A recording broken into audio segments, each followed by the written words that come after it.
Hi there, and welcome back to another episode at Station Road. Now, today's video is really just a small continuation of the previous video regarding the construction or design of the town Backscene. So where I left off in that video, I'd got to a test print stage where I'd just tiled together some A4 sheets, and there was a little bit more fine tuning and tweaking to do in order to just sort of adjust the perspective and also some of the tonal difference between the different sides of the buildings. So I continued with that and played around with a few more test prints, just some A4 sheets, and tweaked some of the angles and also reconfigured the pavement because that was a little bit wacky. And then I also dropped down the tone of the side of the building so that it appeared as if it was more in shadow than the front of the building was. So once I was all happy with the tones and the angles and all that type of thing, then I prepared final files and took them off down to the printers. So in this video, it's really sort of picking up from that point where I got the prints back from the printer and go through a process of applying those prints and also encountering some further sort of oddities and things that need a little bit of fixing up. So as opposed to the last video, which was quite long, this one is quite a short video, so let's just get into it.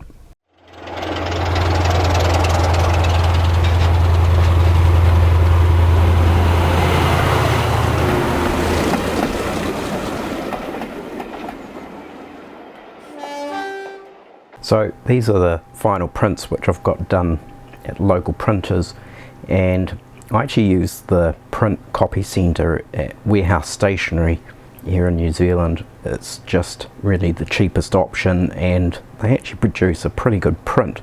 So I got these to fit onto an A1 sheet and it cost me 12 New Zealand dollars, so roughly about £6. So you know, it's a pretty cost effective way of doing this.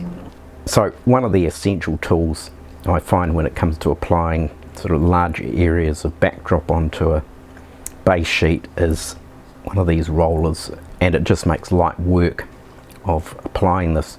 Now the glue that I'm using is a spray adhesive, and it's the 3M Scotch Super 77, and this seems to work pretty well. So that's what I'll be using for the spray adhesive.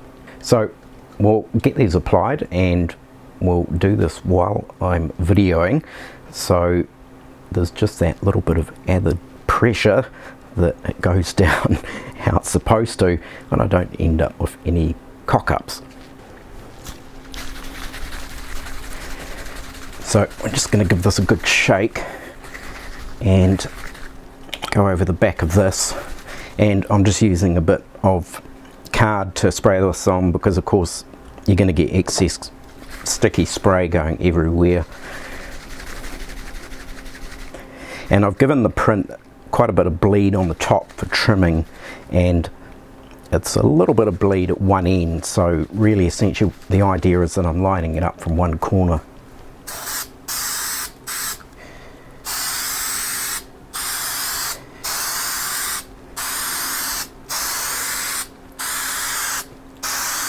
And it's just a case of doing nice even strokes.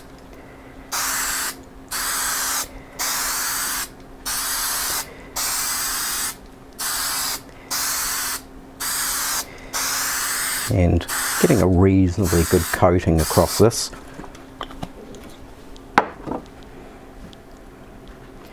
And as you can see, I've left one end here so that I can grip that without getting sticky prints all over the print, and I'm just going to slide that out of the way and bring in the panel, and the idea is I'm going to line up to this bottom left hand corner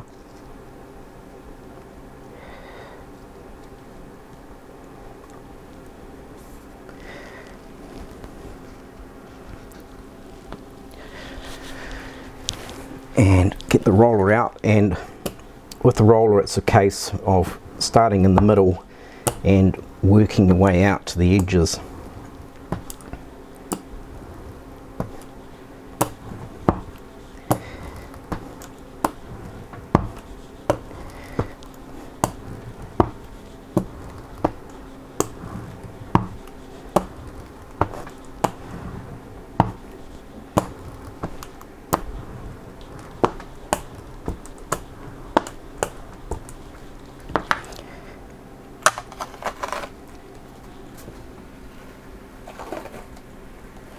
And it's pretty sticky adhesive actually. So that's one print down, and it's gone down pretty well without a hiccup. There's a slight bit out here, possibly 0.5 millimeter, but it should be okay. So we'll set that aside and we'll let that dry, and we'll move over to the smaller panel.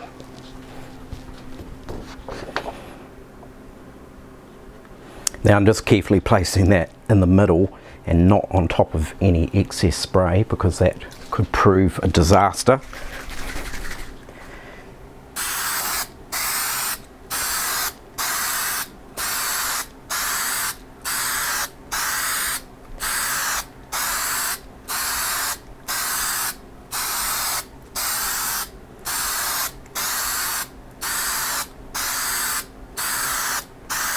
And of course I'm doing this out in the garage because the last thing I want is all this overspray ending up on everything in the office.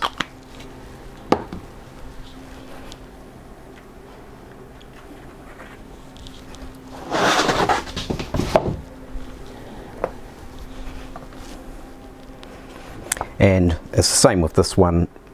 Lower left corner is lined up.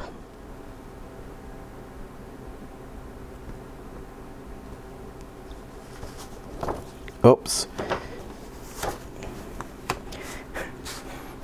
So there you go, that's what happens if you don't get it in the right position the first time around. So it can be a bit tricky, but if you're quick enough before it sticks down,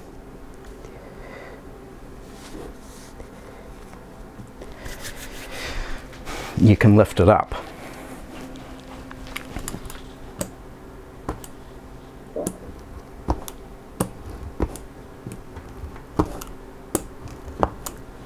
Now down this end here, of course there is a building here which is going to cover this join in here, so it's not too critical.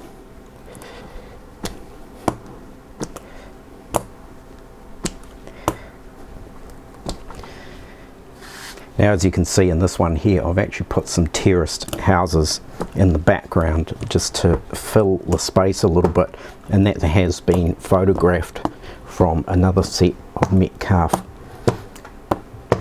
kits that I've built in the past.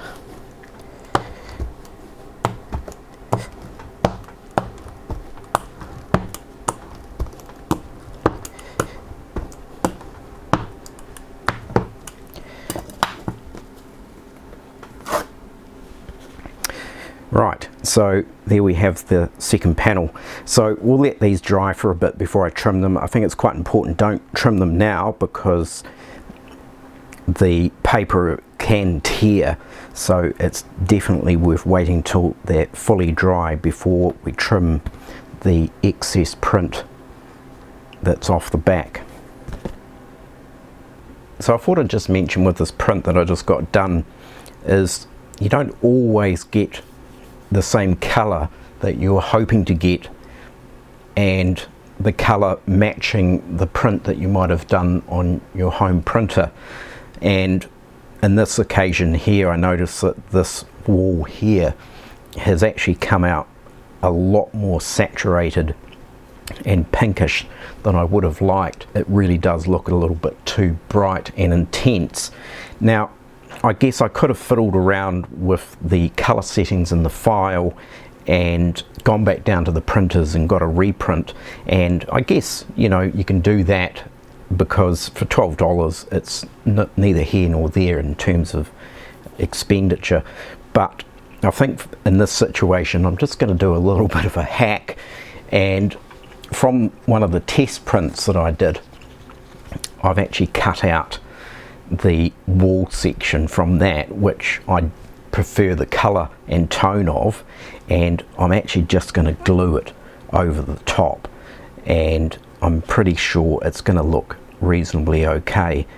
And this print here itself is got a little bit of a sheen to it because of course it's been printed on a laser printer. So what I'll do beforehand is I'm just going to quickly blast over this with a matte spray just to dull it down, and hopefully it'll sort of kind of tone it in a bit better with the professional print. So that's the plan for there, and that certainly does change it. You can see the difference is quite significant really. And also down at this end here where there's this little smidgen of wall, which is actually from the other back scene that ties in here, so it's kind of like the back wall of one of the buildings on the corner, and once again that's done the same thing. The saturation has just come out too much. So again with this piece here, I've just cut out the same piece from one of the test prints, and I'm going to glue that in there as well. So once again you can see there's quite a bit of tonal difference. So I guess really in a lot of ways there is a little bit of hit and miss when it comes to making sure you get your colours how you actually want them.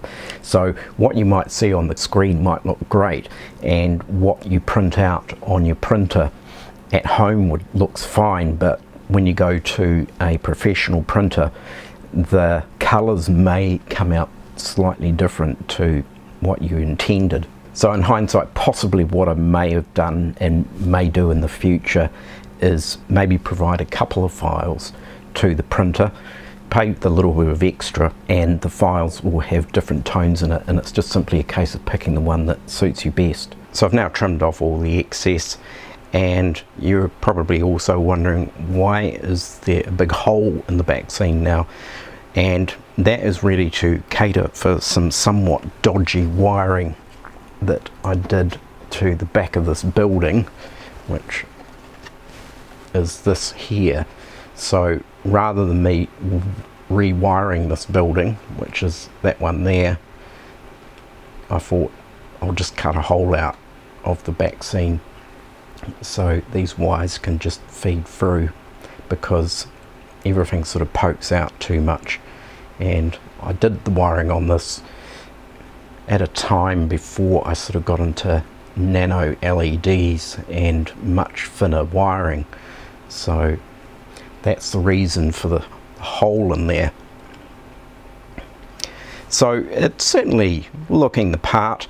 Probably the only thing that bugs me of course is the pavement, and there is far too much of a contrast between the actual foreground pavement and the back scene pavement. So I think I'll do another one of these patch jobs and print out a section of pavement and get a truer color match and just stick it on over the top, and problem solved. So we'll pop these buildings in, which will mean I'll get in the way of the camera a little bit. So that's going to slide into place there.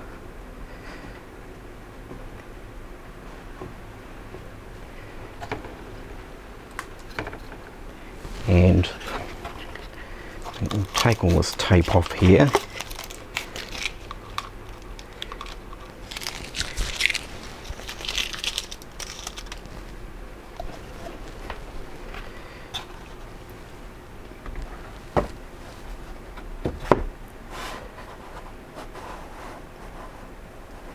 And now with that hole cut out, I can press this building hard up against the back scene.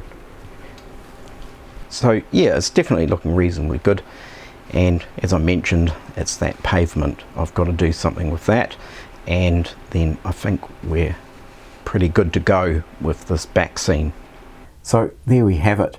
I'm pretty happy with the end result, albeit just with a few patches to put in place, and as I mentioned, I'll be putting in a patch for that pavement area so it just doesn't look so contrasting in tone. So it didn't go without just a few minor hiccups, and one of them was a small smidgen of glue which I used to stick on the building patch got into the sky, and when I tried to clean that off it actually smeared a little bit of the print itself.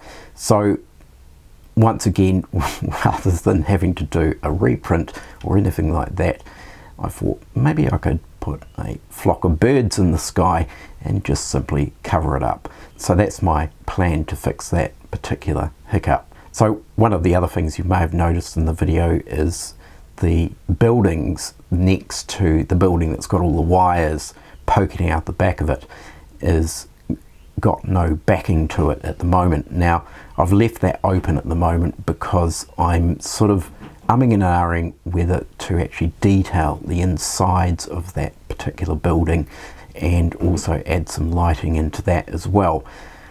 So at this stage I've just left it open.